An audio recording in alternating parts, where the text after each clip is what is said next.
A cultura do jejum, Luciano Subirá, áudio 9. John Piper, referindo-se ao marco de um novo tempo, produzido pelos jejuadores de Antioquia, comenta: o jejum de Atos 13 mudou o curso da história. É quase impossível exagerar a importância histórica desse momento para o mundo. Antes dessa palavra do Espírito Santo, não parece ter existido nenhuma missão organizada da Igreja para além da margem oriental do Mediterrâneo. Antes disso, Paulo não tinha feito nenhuma viagem missionária na direção do Ocidente para a Ásia Menor, a Grécia, Roma ou a Espanha. Antes disso, Paulo não tinha escrito nenhuma de suas cartas, que foram resultado de suas viagens missionárias, que começaram nesse ponto. Esse momento de oração e jejum resultou em movimentos missionários que arremessaram o cristianismo de uma posição de obscuridade à posição de religião dominante no Império Romano no período de 2 séculos e meio, e que iria produzir 1,3 bilhão de adeptos da religião cristã atual, com um testemunho cristão em virtualmente todos os países do mundo. E 13 em 27 dos livros do Novo Testamento, as cartas de Paulo foram o resultado do ministério que foi lançado nesse momento histórico de oração e jejum. Então, penso que é justo dizer que Deus se agradou em tornar a adoração, a oração e o jejum a alavanca lançadora de uma missão que mudaria o curso da história do mundo. Haverá aqui alguma lição para nós? O pastor Batista ainda afirmou: há em nossos dias um senso crescente entre muitos de que a descoberta do jejum como um clamor do coração penitente a Deus por reavivamento possa ser o meio que Deus usaria para despertar e reformar sua igreja. Alguns poderiam acreditar que existia registro bíblico de jejum precedendo cada um desses significativos episódios seria coincidência. Para mim, trata-se de um padrão. Jesus, Paulo, os líderes da igreja em Antioquia, os presbíteros estabelecidos nas demais igrejas gentílicas, poderíamos incluir na lista até mesmo a consagração de Jesus no templo, quando a profetisa Ana, que adorava noite e dia, com jejuns e orações, e chegando naquela hora, dava graças a Deus e falava a respeito do menino a todos os que esperavam a redenção de Jerusalém. Atos 2, 37 e 38. Sigo citando John Piper, que fecha seu raciocínio com outra argumentação. Alguns observaram que em Atos 13, de 1 a 4, havia 3 atividades acontecendo. Aqueles mestres e profetas estavam adorando, orando e jejuando. Dessas 3 atividades, 2 estão vivenciando um ressurgimento mundial nos nossos dias. Ele comenta que houve avanço na adoração e na oração nos últimos anos, mas arremata. No entanto, das 3 atividades citadas em Atos 13, 1 a 4, adoração, oração e jejum, o jejum não tem experimentado esse despertamento, a não ser talvez em uns poucos lugares, como na Coreia do Sul. Isso nos leva a perguntar: não poderia Deus ordenar que suas bênçãos plenas venham sobre a igreja quando prevalecemos em oração com a intensidade do jejum? Esse tipo de intensificação na adoração é que o jejum é. Concordo que o jejum, à semelhança do que tem ocorrido com a adoração e a oração nas últimas décadas, também experimentará um despertamento. Ele ajudará a pavimentar um caminho de avivamento por conduzir-nos a um autoesvaziamento. Este, por sua vez, precederá um extraordinário enchimento divino. Como resgatar o jejum? Se o jejum, juntamente com oração e arrependimento, é uma peça tão fundamental no desdobramento dos cenários proféticos vindouros, é evidente que precisa ser resgatado.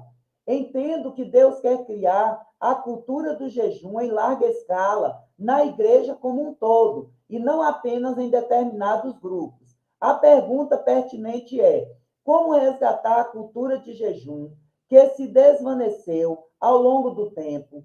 Reconheço que o único meio pelo qual qualquer verdade negligenciada pode ser restaurada é pelo retorno de sua proclamação.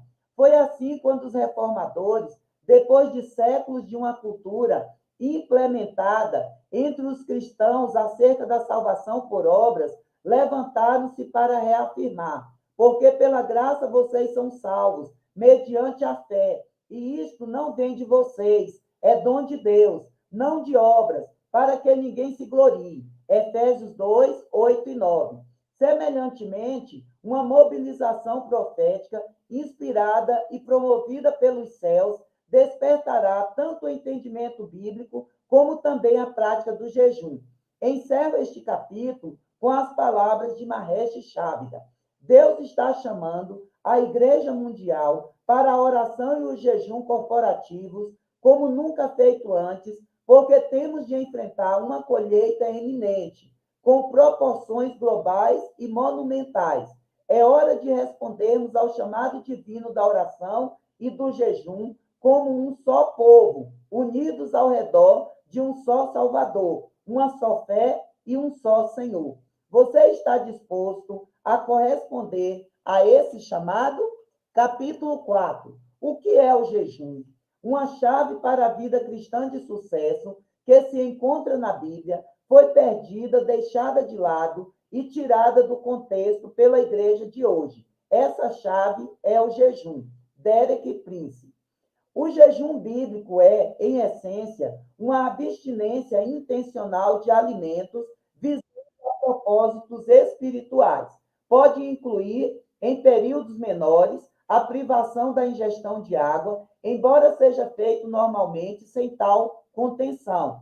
Também possui variações que admitem a abstinência parcial, excluindo apenas determinados grupos de alimentos, porém permitindo outros.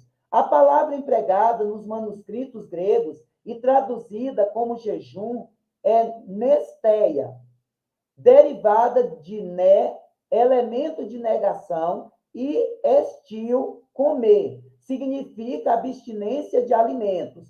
Podem ser adotadas outras formas de abstinência, além da alimentar, conquanto, fundamentalmente, jejum consiste em privação de comida. O dicionário Aurélio da língua portuguesa também define jejum assim: 1. Abstinência ou abstenção total ou parcial de alimentação em determinados dias por penitência ou prescrição religiosa ou médica. 2. Estado de quem não come desde o dia anterior. 3. Privação ou abstenção ou falta de alguma coisa.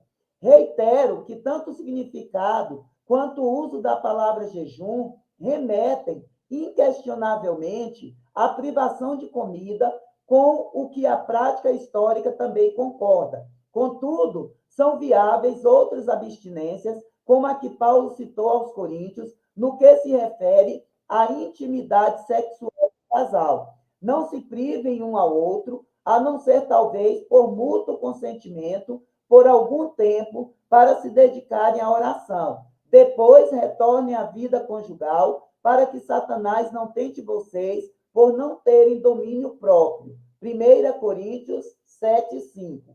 Compreende-se que, em se tratando de uma dedicação maior à oração, um dos principais motivos pelo qual se deveria jejuar pode ser útil abster-se de outros prazeres lícitos além da comida. O objetivo é mortificar a carne e buscar a Deus de forma ainda mais intensa.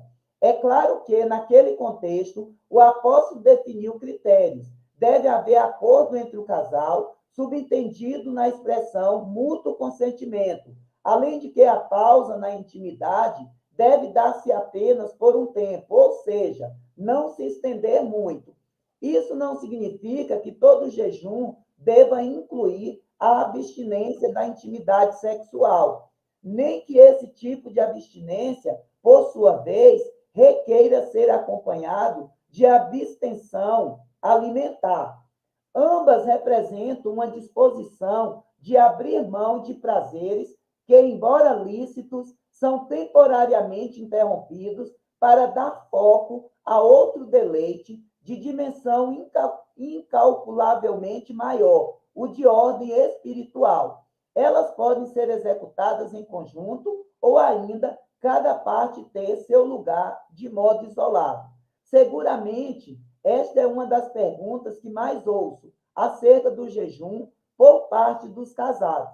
Podemos manter um momento de intimidade física? Claro que sim, mas também pode ser que não. A decisão depende de quem jejua e do acordo com o cônjuge. Cada um jejua como bem entender e determina suas próprias regras. Ninguém é obrigado a praticar a abstinência sexual, nem quem jejua, e muito menos o cônjuge que não está jejuando.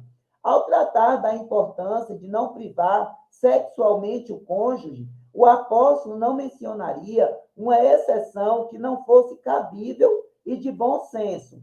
O que está em questão é a possibilidade de o jejum ser feito a partir de outros tipos de abstinência, e não somente de abstinência alimentar. No entanto, insisto na observação do significado elementar. O jejum continua sendo, em sua essência, abstenção de comida para buscar a Deus.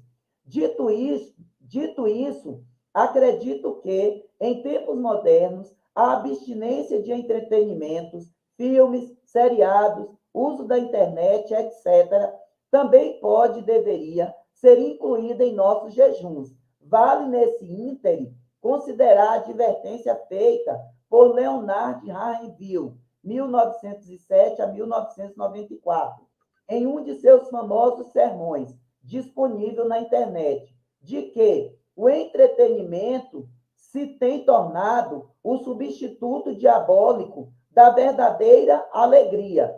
Prefiro ver o jejum de entretenimentos, contudo, como abstinência complementar e não excludente do jejum de alimentos. Como veremos adiante, não há regras rígidas a respeito do jejum.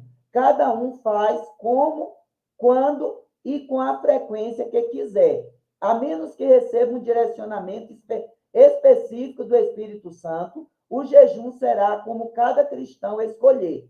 O jejum não é, como alguns pensam, uma espécie de moeda de troca ou ferramenta de barganha. Também não é um sacrifício que, por si só, gera recompensas. Isso tudo seria uma contradição à graça revelada em Cristo, que se acessa mediante a fé. Romanos 5:2. Não jejuamos para ganhar alguma coisa, jejuamos para nos conectar com nosso Deus sobrenatural. Estamos limpando o canal que nos conecta com a unção divina, diz Chávida. Embora Jesus tenha garantido que haveria recompensa, e o seu Pai, que vem em secreto, lhe dará a recompensa. Mateus 6,18. O jejum não é, em si mesmo, o fator responsável pelo resultado, apesar de ser, indubitavelmente, um excelente auxílio para o exercício da fé, que sim conduz-nos a resultados.